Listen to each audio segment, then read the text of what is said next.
We call it the love symbol, but it's only because it's unpronounceable. Why did Prince change his name in the 90s? Let's discuss.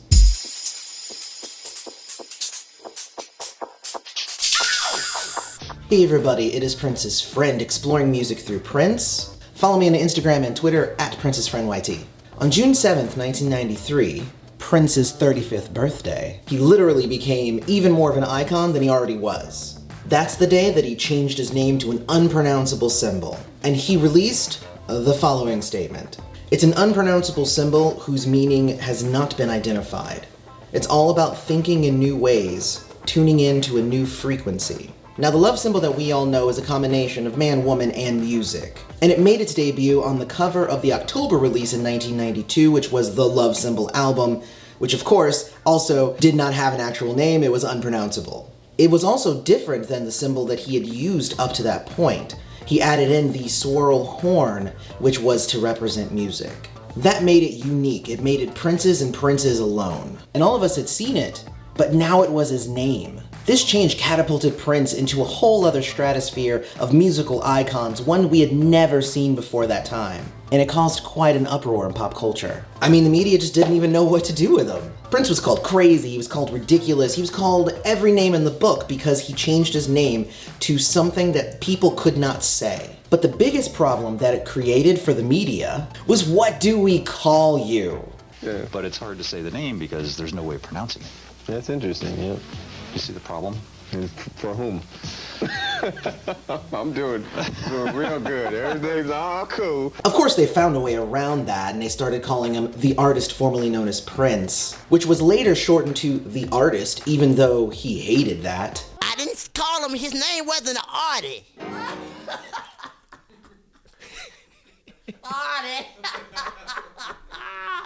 Artie.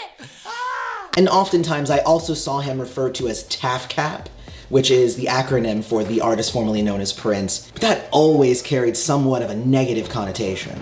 Prince knew that it was a weird move though, so he sent everyone in the media a font file that contained his new name so that they could use that in their print articles. Funny enough, if you had the Prince interactive game, you also had a copy of that file, which honestly is pretty cool of him. But the question that a lot of people ask is, why did he change his name in the first place? It couldn't have been just to mess with the media. No, it wasn't. There were actually quite a few reasons, but let's break down some of them.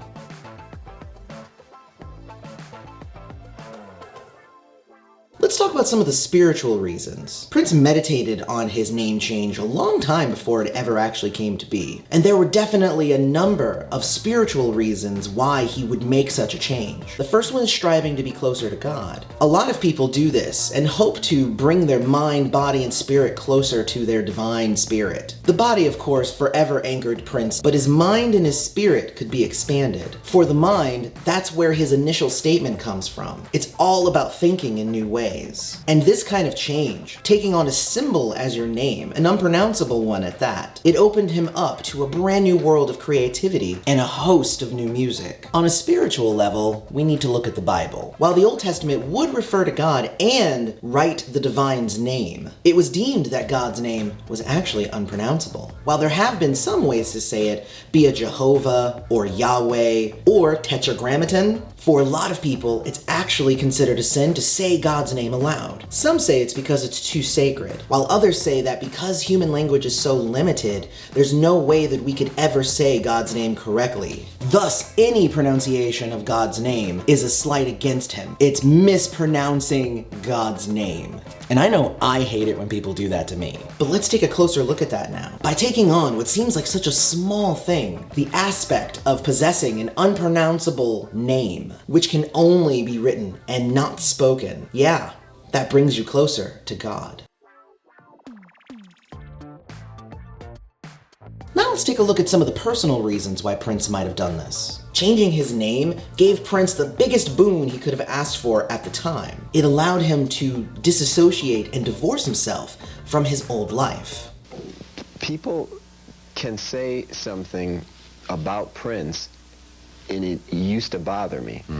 Once I changed my name, it had no effect on me. To him, he was no longer Prince. He was the unpronounceable symbol, the artist formerly known as Prince. And when he changed his name, it hurt album sales a lot. But whose album sales? That's right, it hurt Prince's album sales. He wasn't Prince anymore, so who cared? When people called Prince crazy, he was able to ignore it, because they weren't talking about him anymore. Prince was always also somebody kinda sensitive to critics. So when he would read a review talking about how the writer wished that Prince would return to his old style, he'd say, "Why would I want to be like somebody else? I'm gonna be like me now." You know, because I'm not Prince anymore. And he had left that old self far behind. He was only looking forward at this point. On his 1999 release, Rave Unto the Joy Fantastic, the artist formerly known as Prince actually credited Prince as a co-producer on the album, saying he allowed the Prince from his old day to come back and lay down some old school funk on that album. This confused a lot of people who weren't used to the idea of him not actually being Prince and he was just having a different name and it was all just for show. But Prince knew that he wasn't actually two people. He's a Gemini, but that's not literally being two different people. But he did fully recognize that he himself was a different person than who he used to be. So if he was gonna dip back into his old self mentally, he felt he should credit that differently and let people know what to expect. Also, Prince deserved that level of respect.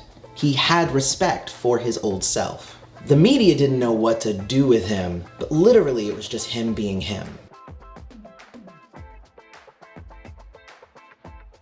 There were also two obvious and discernible business effects that changing his name to an unpronounceable symbol had, or literally changing his name to anything else. The first, obviously, is that it put him back in the news. It created yet another veil of mystery and stirred up the controversy around him. 1990's Graffiti Bridge was kind of a flop. 1991's Diamonds and Pearls kind of put Prince back on top, but in 1992, the Love Symbol album sales dipped by quite a bit. It didn't do nearly as well in terms of sales. Prince's star fell and the media stopped talking about him as much. But then when he changed his name, he became the thing to talk about for years. There are so many different people saying they're the artist formerly known as this, or I'm the singer formerly known as that. He became a piece of pop culture. And oh my god, when he started writing Slave on his face. That is a whole other topic for another video. The media was confused, and they literally kept bombarding him with dumb questions. And I'm gonna take a little bit of this video to rant about that. Oh my god, what do your friends call you? What about your employees? What do they call you? Maite, what do you call him?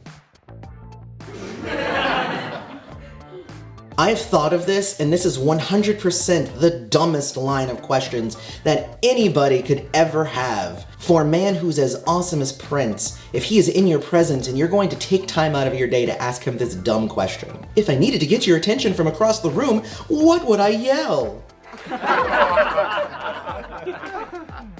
The idea that his name could not be said, it couldn't be pronounced, was so foreign to some people that they just lost their minds. Why couldn't they figure this out? I always think about it in terms of my own life. When I talk to my wife, I rarely call her by her name.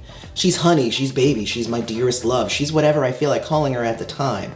The only time I ever say her name is if somebody says, "What's your wife's name?" When Oprah asked Prince what do his employees call him, he said they call me sir. I mean, that's the correct answer. It just struck me as so weird that the media got so hung up on this little detail. What do people call you? His friends call him hey dude, hey bro, whatever. How often do we actually use each other's names? Anyway, let's get back to the point of the video. The biggest and most obvious reason for Prince's name change is the one that a lot of people already talk about. That's why I've actually made it the last point in this video. Changing his name got him out of his Warner Brothers contract. Kind of. In 1992, Prince signed a contract with Warner Brothers for $100 million, which was the highest recording contract at the time. But later, Prince found that he lost a level of freedom that he had always fought for with that contract. So he had to take drastic action. So he released this press statement. The first step I have taken towards the ultimate goal of emancipation from the chains that bind me to Warner Brothers was to change my name from Prince to Prince is the name that my mother gave me at birth. Warner Brothers took the name, trademarked it, and used it as the main marketing tool to promote all of the music I wrote. The company owns the name Prince, and all related music marketed under Prince. I became merely a pawn used to produce more money for Warner Brothers. While Prince was still kind of a slave to the system, he still had to release a certain number of albums, so he just kind of took them and just threw them out there as quickly as possible to fulfill that part of the contract. And that's actually kind of the interesting part about all of this. While Prince was technically emancipated from part of his contract in 1996 because he had fulfilled all of the albums that he was required to release for Warner Brothers, there was a stipulation in the contract that said it was also supposed to last for a certain amount of time. Yeah, many didn't know that the Warner Brothers contract actually extended into the year 2000. It was about an 8-year contract. And pretty much as soon as Prince could change his name back to Prince, he did. That doesn't undercut any of the reasons why he actually did make the name change in the first place. What seemed like just a business decision on the surface actually had so many more ramifications for his spiritual self, his personal life, and other business opportunities. So there's been a lot of celebrities that have changed their name to something, like Muhammad Ali, maybe? And Prince wasn't even the first to use an unpronounceable name for an album. Yeah, Led Zeppelin did that too. But only Prince used it as a platform to reinvigorate and mystify his legacy, fight against his record company, and attain personal and spiritual growth in the process. In the end, the author of Prince Inside the Music and the Mask wrote that Prince felt that it didn't matter what your name was as soon as the light went down in the concert hall and you started speaking into the microphone. The rest is history. I hope that you enjoyed that video. If you did, don't forget to hit like and notifications. And we've been enjoying all of the love that we've been getting from the community, so don't forget to share this video with anyone who would be interested in Prince and the reason why he changed his name. Also, we have the Patreon drive going on right now, so if you want to support the channel directly, don't forget to go to patreon.com/princessfriend. You can donate as little as $2 a month, help the channel grow, and support our creativity here. We have a lot of great things coming for you in 2019, including more videos in this series of Purple Lessons. Thank you for coming, and as always, may you live to see the dawn. Did I have a stain on my shirt the whole time?